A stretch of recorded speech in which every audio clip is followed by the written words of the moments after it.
Pinakilala mo pa sa akin yung kapatid mo na babae. Sabi mo walang boyfriend. Tutulungan mo pa ako maka-score. Pero pakiramdam ko, binubudol nyo lang ako eh. Ako naman tong sitangan na fall. Hindi pa ako nanliligaw, sinagot niya na ako. Pinakilala mo pa sa akin yung kapatid mo na babae. Sabi mo walang boyfriend. Tutulungan mo pa ako maka-score.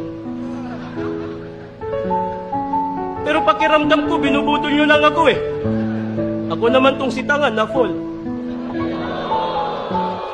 Hindi pa ako nanliligaw, sinagot niya na ako. Pinakilala mo pa sa akin yung kapatid mo na babae. Sabi mo walang boyfriend. Tutulungan mo pa ako maka-score. Pero pakiramdam ko, binubudol nyo lang ako eh. Ako naman tong sitangan na fall. Hindi pa ako nanliligaw, sinagot niya na ako.